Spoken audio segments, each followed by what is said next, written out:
Hello, my name is Donna Williams and I'm going to do a bit of a talk about sensory perceptual disorders and the low cost and no cost strategies for them.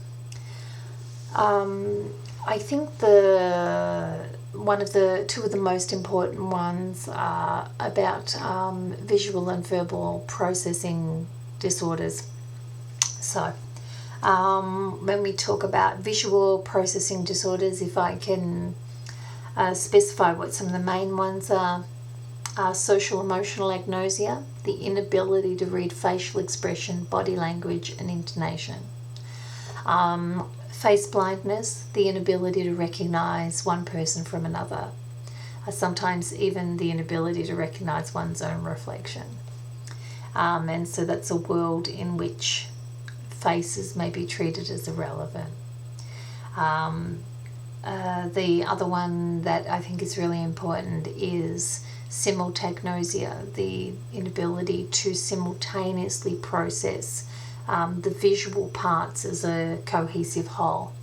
And so the person may take in the eyebrow, lose the face, get the nostril, lose the nose, get the head, lose the body, get the hand, lost the arm, get the arm, lost the torso. They may get that person but lost the room. They may get parts of the room but lost the person. They may get this person within the room but not process who is sitting next to them, or the things that are going on around them. So with that one, you can have anything from object blindness, in which you will see, for example, you will take in this part of the dial and lose all of this. Or you will get the numbers but lose what it's on. So you can have object blindness, in which a person will tend to tap and move and smell things. Certainly with object blindness, when the object is moving, it's easier to recognise as a whole. When it's being dropped, it's easier to recognise as a whole. So those are the three visual perceptual areas that I will want to talk about. And then there is your auditory verbal agnosia, the meaning deafness side of things. And that if that goes together in someone who's meaning blind, it is a different journey to if you have somebody who's just meaning deaf or just meaning blind. And I guess just as you have deaf people, blind people and deaf blind people, you have meaning deaf people, meaning blind people, and people who are both meaning deaf and meaning blind.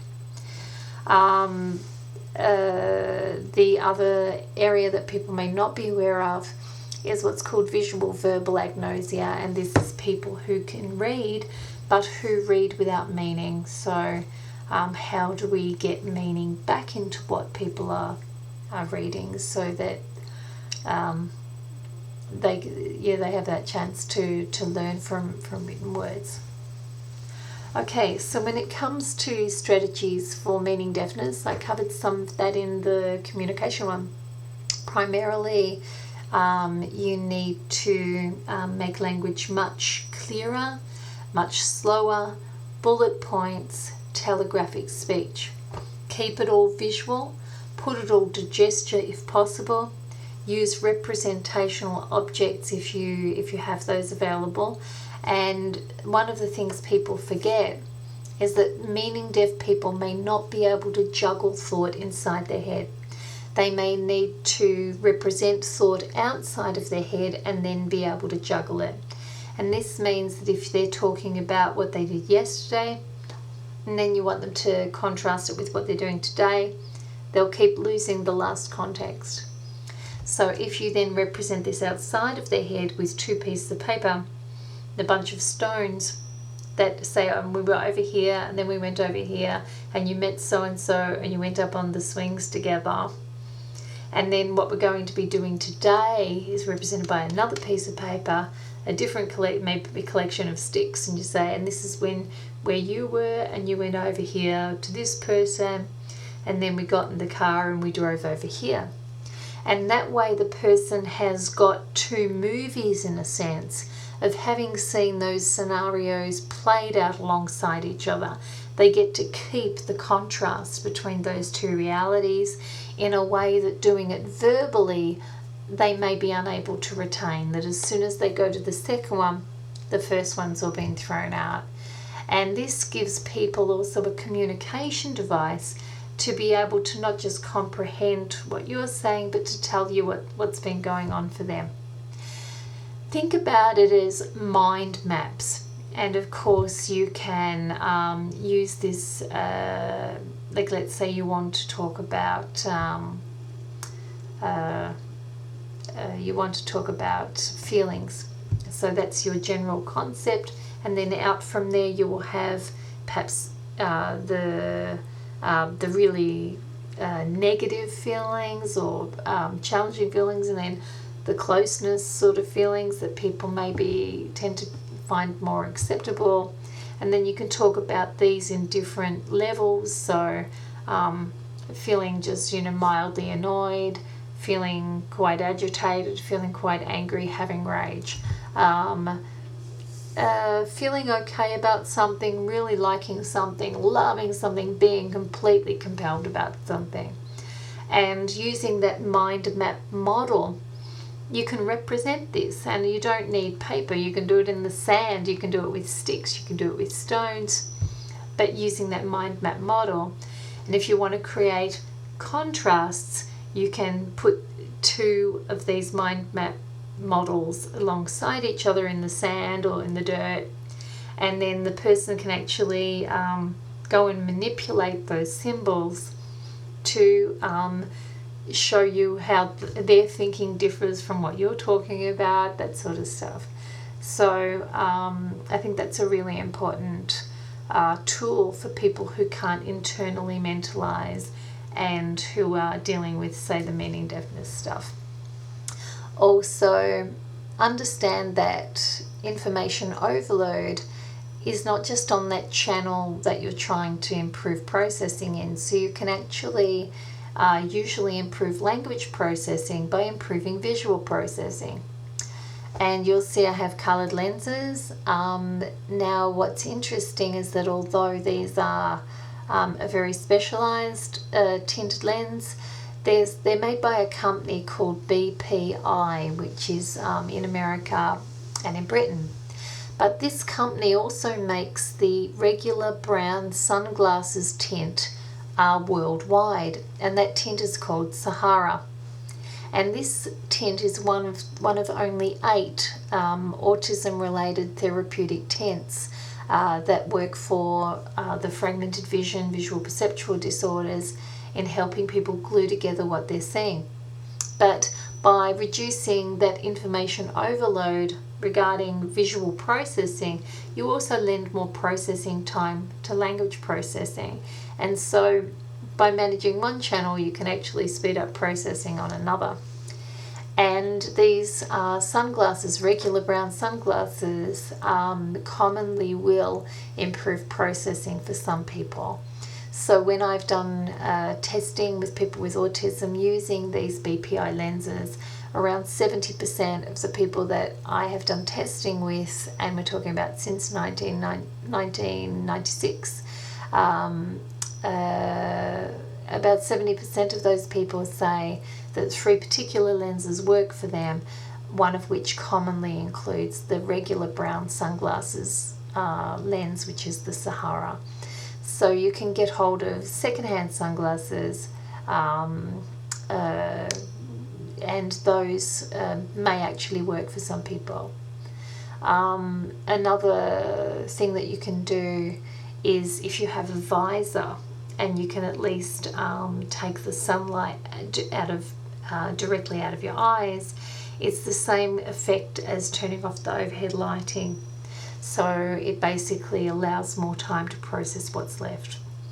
If you have artificial lighting and you turn it off, you'll find that this is less visually overloading. The room looks less fragmented. There's less shadow and shine. You increase visual processing time. If you can utilize things like coloured plastic or cellophane, these are things that people can use to experiment on the effect of filtering incoming light on information processing. So how I learned that tense worked for me was actually, I started with cellophane, and I found that the world looked much more glued together with certain colours than it did with others. And then I used coloured light bulbs, and I found the same thing. And then one day I came across tinted lenses. So, but I hope that that tip about the Sahara lenses is useful. I still want to talk about, if you can't afford lenses or you can't get access even to something like the Sahara tint in regular sunglasses, there are still things you can do to keep up with processing incoming information when you see your world in bits. And one of those things is that by using peripheral vision, you're actually not using as many of the rods in the front of your eyes. And for someone with simultagnosia, this actually allows them to process more fully what's in front of them. So although I appear to be looking off here at the moment, I'm actually taking in the screen and my own hands and the reflection coming back. And I process, now I'm going to look directly, but I actually process more by using peripheral vision than I do looking directly. So this is another way that we filter incoming information. So we can do it with tinted lenses that will have that effect, or we can do it using peripheral vision. We can use it by lowering the lighting so that the person has more time to process what's left. Another thing that we can do is if somebody sees a face, this bit, and they're fixating on pieces of you, you take their hand so they map the whole of you. So if they're fixating on your hair, their hand to your hair comes down to your face and onto you, and then you name yourself. So let's say they are pulling the glasses apart, hand onto the glasses, and you'd say, glasses, front of the glasses, over the ears, glasses. So you're teaching them how to map the thing as a whole with their hands. So, for example, that's clock. Let me see. So it's a clock, but it's got it's got these cats in it and the hands and numbers on it. Someone with simultagnosia will take in the numbers and lose what this is, or they'll take in this picture but lose that it's on a clock, or they'll take in the hands and lose that it's it's every piece is processed separately. And yet with my hands I feel all the numbers together on the wooden surface, and the center of which is the hands of the clock. And although I'm not blind, I do tend to see things in bits, especially without my glasses, and I was the kind of person who would just grab the pieces off and break things off and put them all into little categories, because I didn't process the thing as a whole. And so teaching people to learn through their hands, to use their hands in place of their eyes, which are processing things in bits, that allows their hands to train their brain to perceive as a whole. Face blindness. People who are face blind will have certain kinds of behaviours. One of those is that they'll wait in a place and wait to be found rather than go and find people. And they will get used to people when they can tell what place they're going to be in, but they won't easily go and go into social spaces to find people, because they've grown accustomed to being unable to recognise, or always getting people confused or mixed up. So one of the things that's quite easy is if you're taking people out somewhere, you have the red hat, and then they can always find the red hat. You have maybe a scarf, a certain scarf, and it doesn't matter what clothes you change into, they can recognise you by the scarf. If they're face blind, you certainly should be teaching them to tune into songs, for example. So when you enter the room, you might sing a certain song and they'll cheer up because they know that that's you. So even though you think you look familiar, I'm so face blind that someone can talk to me on the opposite side of the table, leave the room and come back at the side of the table and I can't recognize them.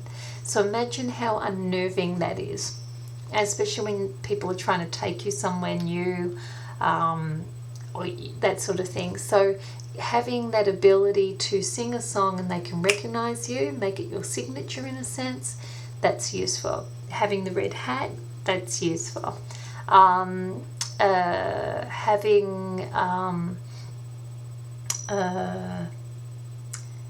So the movements of a person as well. So you might have I have a friend who says she recognizes me because I'm always bouncing on this ball when she sees me. So you can have certain types of movements. I'll meet people and oh, that's the bouncy person. Oh, that's that person who moves like this. Oh, that's that one who sits really in their body. So I recognize them by their movement, recognize them by the sound in their voice. But as a kid, I always tuned into clothing and various things that were changing all the time and then get really distressed and close everybody out. So everyone was always a friend or always a stranger because that's the phase blind world. But there are ways around it.